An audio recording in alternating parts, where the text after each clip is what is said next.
one that scratches, making me itch.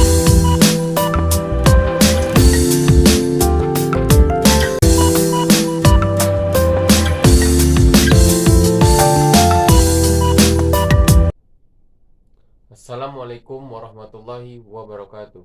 Perkenalkan, nama saya Muhammad Farhan Azhar.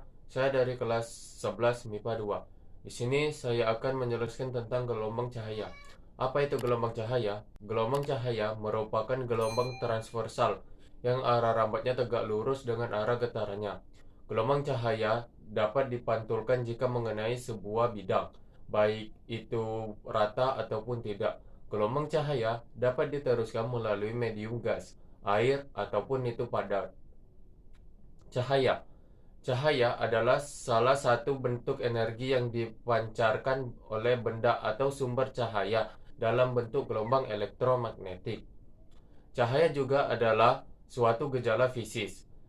Cahaya sama dengan gejala fisis. Suatu sumber cahaya memancarkan energi, sebagian energi ini diubah menjadi cahaya tampak. Cahaya juga menghasilkan gejala getaran. Perambatan cahaya di ruang bebas dilakukan oleh gelombang elektromagnetik, sehingga cahayanya itu merupakan suatu gejala getaran. Cahaya merupakan suatu bentuk energi yang sangat penting yang dibutuhkan oleh seluruh makhluk hidup yang ada di bumi ini, seperti tumbuhan. Tanpa ada cahaya, kehidupan di bumi ini dapat dipastikan tidak dapat berjalan dengan sempurna. Seperti tumbuh-tumbuhan yang memanfaatkan cahaya untuk proses fotosintesisnya, yang dapat menghasilkan karbohidrat yang bisa dimanfaatkan untuk kehidupan manusia. Begitu pula manusia. Walaupun mata manusia itu normal, bila tidak adanya cahaya, maka manusia tidak bisa melihat. Itulah begitu pentingnya cahaya bagi peranan makhluk hidup. Pada perkembangan fisika, saat ini cahaya dapat dipandang sebagai gelombang dan partikel. Cahaya menghasilkan radiasi elektromagnetik sehingga ia memiliki sifat gelombang. Sifat-sifat segelombang sebagai berikut. Pertama, arah rambat cahaya yang lurus secara natural. Arah rambat sebuah bentuk cahaya akan cenderung lurus. Arah rambat cahaya akan berubah ketika adanya gangguan dari medium rambat, pergerakan sumber cahaya, dan lain sebagainya. Contohnya sebagai berikut. Yang kedua, cahaya dapat dipantulkan atau refleksi. Ketika gelombang dari mana saja mengenai sebuah penghalang datar seperti misalnya sebuah cermin, maka gelombang-gelombang baru dibangkitkan dan bergerak menjauhi cermin. Fenomena ini disebut dengan peristiwa pemantulan. Jadi, pemantulan terjadi pada bidang batas antara dua medium berbeda seperti misalnya sebuah permukaan udara dan cermin. Sebagai contohnya, sebagai berikut. Yang ketiga, pembiasan atau refraksi. Pembiasan merupakan perubahan arah cahaya datang yang membuat dari sebuah medium ke medium yang lain. Besar perubahan arah atau pembelokan yang dihasilkan bergantung pada indeks bias dari kedua medium dan dapat dideskripsikan oleh hukum Snellius. Contohnya sebagai berikut.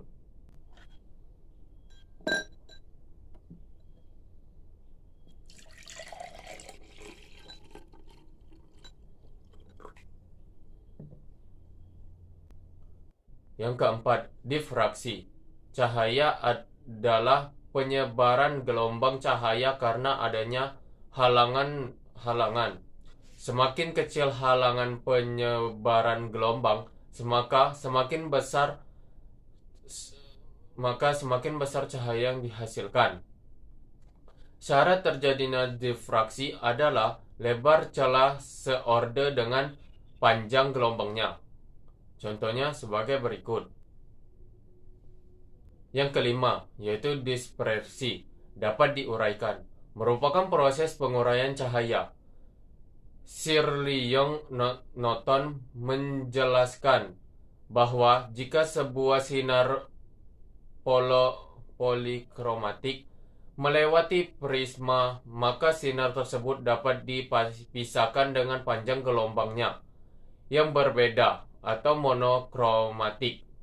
Pemisahan cahaya dapat cahaya dengan udara berbeda dinamakan sebagai difraksi cahaya. Contohnya sebagai berikut.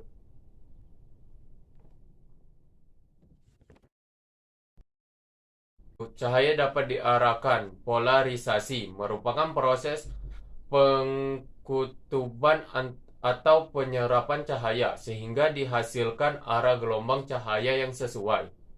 Contohnya sebagai berikut. Oke, di sini saya juga akan memberikan contoh soal. Contoh soalnya sebagai berikut. Oke, berikut ini adalah contoh soalnya. Dalam sebuah eksperimen untuk menentukan kecepatan cahaya di dalam air, seorang siswa melewatkan seberkas cahaya ke dalam air dengan sudut datang 30 derajat. Kemudian, siswa mencatat sudut bias yang terjadi di dalam air. Ternyata besarnya 22 derajat. Jika kecepatan cahaya di udara sama dengan 3 dikali 10 pangkat 8 meter per sekon, tentukan kecepatan cahaya di air. Jadi, diketahui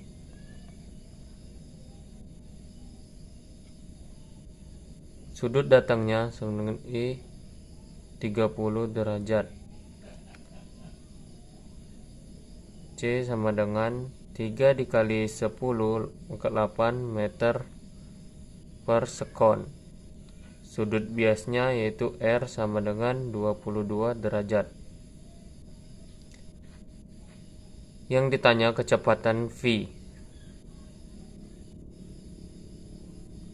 Dengan menggabungkan persamaan N21 sama dengan sin I per sin R, N21 C dibagi V, maka kita peroleh persamaan baru yaitu sin I per sin R sama dengan C dibagi V.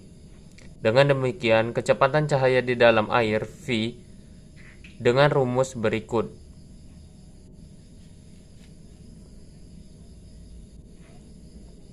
V sama dengan C per sin I dikali sin R. Kita kalikan silang, kita masukkan angkanya. 3 dikali 10 pangkat 8 dikali sin 22 derajat per sin 30 derajat. Jadi nilai V-nya itu kita hitung dulu ininya. Sin 30 itu 0,5 dan sin 22 derajat itu 0,37. Kita masukkan 3 dikali 10 pangkat 8 per 0,5 dikali 0,37. Jadi nilai V-nya itu sama dengan 2,25 dikali 10 ke 8 meter per sekon. Jadi kecepatan cahaya di dalam air adalah 2,25 dikali 10 pangkat 8 meter per sekon. Sekian dan terima kasih. Oke, sekian penjelasan dari saya tentang gelombang cahaya. Saya akhiri. Wassalamualaikum warahmatullahi wabarakatuh. Semoga bermanfaat.